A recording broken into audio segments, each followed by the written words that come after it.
Hello everyone, welcome to our YouTube channel. आज हम लोग फिर से मार्च 2022 के एमटीपी पे ही डिस्कशन करने वाले हैं और लास्ट क्लास में हमने question number 61 to question number 80 upload कर दिया था। आज जो रिमेनिंग क्वेश्चन है क्वेश्चन नंबर 81 टू 100 वो भी डिस्कस कर लेते हैं एंड देन नेक्स्ट क्लास में हम लोग जून 2022 के एमटीपी पे डिस्कशन स्टार्ट करेंगे। देखो हमारे पास जो सबसे पहला क्वेश्चन है बहुत सिंपल क्वेश्चन है क्योंकि यहाँ पे सिंपली स्टैंडर्ड डिविएशन की प्रॉपर्टी का एप्लीकेशन होना है। मेरे पास एक इक्वेशन दिया है, variance of x and variance of x दिया है, वेरिएंस ऑफ वाई पूछ रहा है। तो सिंपली ये जो इक्वेशन है ये किसका है, y is equal to a plus b x, है ना। अभी सबसे पहला स्टेप क्या है कि इसको हम लोग कन्वर्ट करेंगे इसी फॉर्म में, 3y is equal to -4 minus 2x, और हम कैसे लिख सकते हैं, y is equal to -4/3 minus 2/3x। अब देखो अगर हम लोग स्टैंडर्ड डेविएशन की बात करें ना, तो स्टैंडर्ड डेविएशन या फिर मेजर ऑफ डिस्पर्शन ओवरऑल सब में यही कॉन्सेप्ट था, यही प्रॉपर्टी थी कि वो ओरिजिन से अफेक्ट नहीं होता, सिर्फ स्केल से अफेक्ट होता है। बट क्या स्केल के साइन से अफेक्ट होगा? नहीं। क्लियर? तो ये हो जाएगा y is equal to -2/3x, और standard deviation y is equal to mod 2 -2 divided by 3 multiply by √6। क्यों √6 लेंगे? क्योंकि ये वेरिएंस x दिया है और हमें यहाँ पे स्टैंडर्ड डिविएशन ऑफ x चाहिए। क्लियर? तो स्टैंडर्ड डिविएशन ऑफ y कितना हो जाएगा, 2/3 मल्टीप्लाई बाय √6। अब क्योंकि क्वेश्चन में हमसे स्टैंडर्ड डिविएशन y नहीं मांगा है बल्कि वेरिएंस ऑफ y मांगा है, तो वेरिएंस ऑफ y मतलब 2 2 4 3 3 9 मल्टीप्लाई बाय 6, ये हो जाएगा 2, ये हो जाएगा 3। करेक्ट आंसर आएगा A, 8/3। Next, x and y stand in a line with 6 other people. What is the probability that there are 3 persons between them? अब ये क्वेश्चन अच्छे से समझना। ये कह रहा है कि x और y जिस लाइन में खड़े हैं उनके बीच में 6 और लोग हैं, तो टोटल नंबर ऑफ पीपल कितने हुए, 8। तो मैक्सिमम जो प्रोबेबिलिटी है, टोटल नंबर ऑफ आउटकम्स कितने हो सकते हैं, 8 फैक्टोरियल हो सकता है। अच्छा, फिर आगे क्वेश्चन में हमसे क्या पूछा है, what is the probability that there are 3 persons between them. अब टोटल में से हमें कितने लोगों को सेलेक्ट करना है, 3। मतलब ये जो 6 लोग हैं x और y के बीच में, इनमें से हमें सिर्फ कोई 3 ही सेलेक्ट करने हैं, क्योंकि हम ये मान रहे हैं कि हमें इस चीज़ की प्रोबेबिलिटी निकालनी कि x और y के बीच में सिर्फ 3 ही लोग हों। क्लियर? तो 6 परम्यूटेशन 3। अब इसको सॉल्व करने का तरीका क्या है, 6 factorial divided by 6 minus 3 factorial, और हम लिख सकते हैं 6 5 4, क्योंकि 3 फैक्टोरियल कट जाएगा, तो आंसर आएगा 120। इसके अलावा एक और पॉइंट समझो कि x और y के बीच में 3 लोग हैं। अब इन 3 लोगों को तुम कैसे भी अरेंज कर सकते हैं ना, जैसे फिर इन केस मान लो ये है A, ये है B, ये है C, इस A को यहाँ पे भी बिठा सकते हैं, यहाँ पे भी बिठा सकते हैं, है ना। और x और y के बीच की पोजीशन चेंज कर सकते हैं, तो इनको हम जैसे भी अरेंज कर सकते हैं। और एक ये प्लेस हो गई x एंड y की, तो ओवरऑल ये 3 और ये इन दोनों को हम अगर एक काउंट कर रहे हैं तो 1, तो ये 4 फैक्टोरियल हो गया ना। 4 तरीके से आप इसको अरेंज कर सकते हो, और इसको जब हम सॉल्व करेंगे 4 3 2 1, तो ये आएगा 24। यहाँ तक होपफुली क्लियर होगा। अब x एंड y अभी तो हम इनको एक ही पोजीशन पे काउंट कर रहे थे, बट देखो हम रख सकते हैं फ्रंट में x को, बैक में y को, या फ्रंट में y को और बैक में x को। तो इस तरीके से कर सकते हैं, तो 2 तरीके से इनकी पोजीशन हम चेंज कर सकते हैं। तो ये हो जाएगा 2 फैक्टोरियल, और इसको सॉल्व करेंगे तो 2 × 1 दैट इज 2 आएगा। तो ओवरऑल जो 3 पर्सन्स की पॉसिबिलिटी है वो कितनी हुई, 120 multiply by 24 multiply by 2। Clear? Question में हमसे यही पूछा था ना कि 3 पर्सन्स अगर उनके बीच में, तो उसकी क्या प्रोबेबिलिटी है। तो प्रोबेबिलिटी होगा 120 multiply by 24 multiply by 2 whole divided by जो 8 फैक्टोरियल हमने कैलकुलेट किया था, क्योंकि ये आउटकम आने की पॉसिबिलिटी है और ये टोटल नंबर ऑफ आउटकम की पॉसिबिलिटी है। जब आप इसको सॉल्व करोगे तो आंसर आएगा 1/7, दैट इज करेक्ट आंसर होगा C, 1/7। नेक्स्ट क्वेश्चन नंबर 83 बहुत इजी है। कह रहा है 4 unbiased coins are tossed simultaneously, the expected number of head. एक भी हेड ना आने की प्रोबेबिलिटी है 1/16, एक हेड आने की प्रोबेबिलिटी है 4/16 एंड सो ऑन। अगर मान लो ये प्रोबेबिलिटी नहीं भी दी होती ना, तो भी अगर आप कैलकुलेट करो 4 अनबाइस्ड कॉइन के लिए, तो यही प्रोबेबिलिटीज़ आएंगी। और हमने कॉइन के लिए एक शॉर्ट ट्रिक भी अपलोड की हुई है अपने मेन चैनल पे, CA काजल डिरोलिया एक्सेल एडुकेयर पे। वहाँ पे आप देखोगे ना, तो कॉइन के क्वेश्चंस को कैसे शॉर्ट ट्रिक से सॉल्व करना है वो हमने बताया है। तो इस क्वेश्चन में तो अपने को कुछ भी नहीं करना है, एक्स दिया हुआ है, एक्स दिया है और प्रोबेबिलिटी दी है। सिंपली हमसे क्वेश्चन में क्या पूछा है, एक्सपेक्टेड नंबर ऑफ हेड्स, तो एक्स मल्टीप्लाई बाय पी कर दो, ये होगा 0, 1/4, 3/4, अगेन 3/4, 1/4, और जब हम इसको टोटल करेंगे तो आएगा value 2, that is correct answer होगा B 2। The expected number of heads कितने हो जाएंगे, 2। Next, assume that the probability for rain on a day is 0.4। अब हम ये मान लेते हैं कि एक दिन रेन होने के चांसेस कितने हैं, 0.4। तो fair day that is non rainy day के चांसेस कितने होंगे, 0.60। An umbrella salesman can earn 400 rupees per day in case of rain, on that day will lose 100 rupees per day if there is no rain. तो अगर बारिश हुई तो हर दिन उनकी अर्निंग कितनी होगी, 400, और अगर नॉन रेनी डे है तो लॉस कितना होगा, 100 रुपीज़ का। The expected earnings in rupees per day of the salesman is, simple question है, हम कह रहे हैं कि जो हमारी प्रोबेबिलिटी है रेनी डे की वो है 0.40, तो जो प्रोबेबिलिटी होगी नॉन रेनी डे की वो कितनी होगी, 1 minus probability of rainy day. इतना लिखने की ज़रूरत नहीं है, बट आप लोगों को समझाने के लिए चीज़ हम मेंशन कर रहे हैं, तो ये हो जाएगा 0.60। अब यहाँ कह रहा है कि रेनी डे अगर हुआ तो प्रॉफिट कितना होगा, 400 का, और अगर नॉन रेनी डे है तो लॉस कितने का होगा, 100 का। क्लियर? तो अब हमसे क्योंकि क्वेश्चन में ओवरऑल प्रॉफिट पूछ रहा है, तो ओवरऑल प्रॉफिट कितनी हो जाएगी, probability of rainy day multiply by profit plus probability of non rainy day multiply by loss. Rainy day की प्रोबेबिलिटी है 0.40, और अगर रेन होगी तो प्रॉफिट होगा 400 का, और नॉन रेनी डे की प्रोबेबिलिटी है 0.60, और अगर नॉन रेनी डे है तो लॉस होगा 100 का, तो ये -100 होगा। क्लियर? जब हम इसको फर्दर सॉल्व करेंगे तो हमारा आंसर आएगा 100, कि ओवरऑल अगर ये सिचुएशन अकर करती है तो ओवरऑल प्रॉफिट होगा 100 रुपीज़ का। Next, the covariance between two variables X and Y is 8.4 and their variances given है। Calculate Karl Pearson coefficient of correlation, simple है, आर का कैलकुलेशन बोला है, सिंपली हमारे पास कोवेरियंस एक्स वाई दिया हुआ है एंड फॉर्मूला क्या है, under root variance x variance y. देख लो सबकी वैल्यू तो क्वेश्चन में दी है, तो आर क्या हो जाएगा, 8.4 डिवाइडेड बाय 25 मल्टीप्लाई बाय 36 का अंडर रूट। अब जब आप इसको फर्दर सॉल्व करोगे तो आंसर आएगा 0.28, दैट इज करेक्ट आंसर होगा B 0.28। Next, what is the probability of getting 3 heads if 6 unbiased coins are tossed simultaneously. अब देखो हमने अप टू 4 कॉइन्स तक के तो शॉर्ट ट्रिक बताए, जैसे ही 4 के अबव जाएगा ना तो फिर आप सिंपली शिफ्ट हो जाना थ्योरेटिकल डिस्ट्रीब्यूशन पे। अब कह रहा है कि गेटिंग 3 हेड्स, तो हेड्स आने की क्या प्रोबेबिलिटी होगी, क्या सक्सेस होगा 1/2, और फेलियर के क्या चांसेस होंगे 1/2, क्योंकि 1 में से माइनस करते हैं। क्लियर? नंबर ऑफ ऑब्जर्वेशन हम ले ले 6 और x मेरे पास क्या दिया हुआ है 3, बस अब इजीली क्वेश्चन सॉल्व हो जाएगा। देखो यहाँ क्वेश्चन नंबर 86 हम सॉल्व कर दे रहे हैं। हमारे पास जो सक्सेस के चांसेस, सक्सेस मतलब यहाँ क्या हो गया, हेड आने के चांसेस, और फेलियर के चांसेस है 1/2।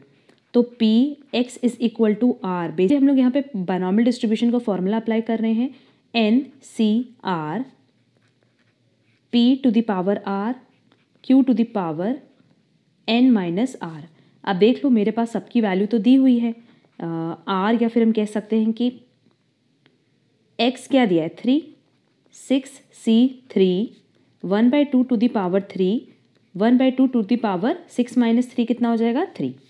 अब इसको हमने ओपन करना सिखाया है तो ये हो जाएगा 6 5 4, क्योंकि 3 फैक्टोरियल हम कट कर देंगे और एक और जो 3 फैक्टोरियल बचेगा उसको ओपन कर दिया, और यहाँ हो जाएगा 1 divided by 2 to the power 6, ये कट गया। अब देखो यहाँ पे बचा 20, और ये वैल्यू जो बची है इसको सॉल्व करके आंसर आएगा 5/16, और जब आप इसको फर्दर सॉल्व करोगे तो आंसर आएगा 0.3125, जो कि देखो ऑप्शन ए में दिया है, तो करेक्ट आंसर होगा A. Next, the mode of the binomial distribution for which the mean is 4 variance 3 is equal to. अब हमसे बायनॉमियल डिस्ट्रीब्यूशन का मीन बता रहा है कि ये 4 है और वेरिएंस कितना है 3 है। अच्छा, हमने बताया था कि बायनॉमियल डिस्ट्रीब्यूशन के केस में जो मीन आएगा वही मीडियन होगा और वही मोड भी होता है, तो नो डाउट बिना कैलकुलेट के हम बता सकते हैं कि करेक्ट आंसर होगा A 4। Next, for Poisson distribution, अब देखो सबसे पहले ना हम यहाँ पे बता दें कि अगर बायनॉमियल डिस्ट्रीब्यूशन की बात करें तो उसका मीन होता है NP और उसका वेरिएंस होता है NPQ। यहाँ क्या है ना कि वेरिएंस हमेशा छोटा होगा मीन से। अच्छा, अगर हम लोग पॉइजन डिस्ट्रीब्यूशन की बात करें तो इसमें मीन की वैल्यू होती है M एंड इसमें वेरिएंस की वैल्यू होती है M। तो मतलब हमारा मीन किसके बराबर होगा? वेरिएंस के बराबर होगा। एंड कह रहा है कि पॉइजन डिस्ट्रीब्यूशन में क्या होगा? Mean and variance are equal, that is correct answer होगा B. Next, if a variate x has mean is greater than variance, तो डिस्ट्रीब्यूशन क्या होगा? अभी ऊपर बताया कि अगर हमारा मीन वेरिएंस से ज्यादा है तो हम किसकी बात करें? बायनॉमियल डिस्ट्रीब्यूशन की। तो करेक्ट आंसर होगा A, binomial distribution. Next, an example of a biparametric continuous probability distribution. अगर हम बात करें नॉर्मल डिस्ट्रीब्यूशन की या बायनॉमियल डिस्ट्रीब्यूशन की, तो ये दोनों ही बाई पैरामीट्रिक होते हैं। बस दोनों में डिफरेंस क्या होता है कि binomial distribution discrete probability distribution है and normal distribution continuous probability distribution है। अच्छा, अगर हम लोग पॉइजन डिस्ट्रीब्यूशन की बात करें तो पॉइजन डिस्ट्रीब्यूशन में ना सिर्फ एक ही पैरामीटर होता है और वो पैरामीटर है m। बायनॉमियल डिस्ट्रीब्यूशन में कौन कौन सा होता है? NP। क्लियर? और क्योंकि हमसे कॉन्टिन्यूअस के बारे में पूछा है तो करेक्ट आंसर होगा C, normal. Next, what is the mean of x having the following density function. अब यहाँ पे नॉर्मल डिस्ट्रीब्यूशन की बात करें तो fx का फॉर्मूला है 1 divided by standard deviation √2 pi e to the power minus mean minus mu का square divided by 2 standard deviation का स्क्वायर, या हम कह सकते हैं वेरिएंस। क्लियर? अब क्वेश्चन में हमसे क्या पूछा है? मीन पूछा है। तो मीन हमें ये दिख तो रहा है कि 10 है। इस फॉर्मूले पे देखो x मीन माइनस म्यू, यहाँ पे तो बेसिकली म्यू को ही हम डिनोट करेंगे मीन से। तो ये कितना है? 10। तो करेक्ट आंसर होगा A, 10। Next, the deviations are minimum जब हम उसको मीडियन से लेते हैं, और ये प्रॉपर्टी हमने ऑलरेडी डिस्कस की हुई है। Next, histogram is useful to determine graphically the value of mode, ये भी हमने कई बार डिस्कस किया हुआ है। Next, if x and y are related by this equation and quartile deviation of x दिया है तो क्वार्टाइल डेविएशन ऑफ y निकालना है। सिंपली आप प्रॉपर्टी अप्लाई कर सकते हो, जो y is equal to a plus b x है। तो quartile deviation that is dispersion की क्या प्रॉपर्टी है कि ये ओरिजिन से अफेक्ट नहीं होता बट स्केल से अफेक्ट होता है, बट स्केल के साइन से अफेक्ट नहीं होता है। तो देखो इस इक्वेशन को अगर हम कन्वर्ट करें तो ये हो जाएगा 4y is equal to 3x minus 20, और हम कह सकते हैं कि y is equal to 3/4x minus 20/4, और मेरे लिए रेलेवेंट क्या है? 3/4। तो मॉड ओपन होने पे भी ये 3/4 रहेगा। क्वार्टाइल डेविएशन ऑफ x कितना दिया हुआ है? 12। इसको सॉल्व करने पे आ जाएगा 9, that is quartile deviation of y कितना आएगा? 9। Next, the index number for the year 2012 taking 2011 as a base year from the data given below by using simple average of price relative method. अब अगर हमें price relative method की हम बात करें that is P01 की, और क्योंकि सिंपल एवरेज मेथड से करना है तो summation P1 divided by summation P0 multiply by 100 हो जाएगा। एंड क्वेश्चन में साफ साफ कह रहा है कि 2011 को हम लोग बेस ईयर ले रहे हैं, तो ये हमारा हो जाएगा P0 और ये हो जाएगा P1। तो P0 का जब आप टोटल निकालोगे तो आएगा 480, और P1 का टोटल निकालोगे तो आएगा 540। बस अब आप इसको सॉल्व कर लेना, आपका अप्रॉक्स आंसर आएगा 110.6557, और हम कह सकते हैं 111, दैट इज करेक्ट आंसर होगा D. Next, suppose a business executive was earning 2050 in the base period, what should be his salary in the current period if his standard of living is to remain same. कह रहा है कि base year में वो कितना earn करा था salary? 2050, और हमें पता है कि बेस ईयर के लिए जो प्राइस इंडेक्स नंबर होता है वो कितना होता है? 100 होता है। क्लियर? और यहाँ पे देखो वैल्यू भी हमारे पास गिवन है। तो करंट ईयर में जो कंज्यूमर प्राइस इंडेक्स है वो कितना हो रहा है? 3544 डिवाइडेड बाय 25, ये कैलकुलेट करके दिया हुआ है। इसको सॉल्व करने पे 141.76 आ रहा है। क्लियर? तो अब हमें पता है कि जो बेस ईयर है उसमें प्राइस इंडेक्स कितना है? 100, और जो करंट ईयर है उसमें प्राइस इंडेक्स कितना है? 141.76। तो 2050 ये वैल्यू किस ईयर के लिए थी? बेस ईयर के लिए। तो बट ऑब्वियस अगर हम उसको करंट ईयर में कन्वर्ट करें, 141.70 से मल्टीप्लाई कर दें, तो मेरे पास आंसर आएगा 2904.85। अप्रॉक्स आंसर आएगा बी 2906। क्लियर? तो इस क्वेश्चन में सिंपली हम लोगों को क्या करना था कि प्राइस इंडेक्स निकालना था करंट ईयर का। Next, find the Paasche's index number. अब पैशेज का फॉर्मूला सबको पता है। पैशेज इंडेक्स नंबर का जो फॉर्मूला है वो क्या है? Summation P1 Q1 divided by summation P0 Q1 multiply by 100। क्यों? क्योंकि यहाँ पे हम लोग जो बेस लेते हैं वो करंट ईयर की क्वांटिटी को लेते हैं। क्लियर? तो ये क्वेश्चन आप लोग सेल्फ प्रैक्टिस के लिए रखो। या हम सिर्फ वैल्यू बता रहे हैं कि समेशन P1 Q1 आएगा हम लोग का 115 और समेशन P0 Q1 आएगा 44। आप इसको सॉल्व करोगे ना तो अप्रॉक्स आंसर आएगा 261.36 और यही इसका करेक्ट आंसर है। नेक्स्ट क्वेश्चन है मेरे पास कि index number are not useful in और helpful in framing economic policies में होता है, रिवीलिंग ट्रेंड में होता है, फोरकास्टिंग में होता है, बट एरर्स को आइडेंटिफाई करने में नहीं होता। तो करेक्ट आंसर होगा डी। और इस मॉक टेस्ट पेपर का लास्ट क्वेश्चन है the weight average of price relative of commodities when the weight is equal to the value of commodities in base year yields dash index number. अब यहाँ पे देखो simply क्या कह रहा है कि हम बेस किसको ले रहे हैं बेटा?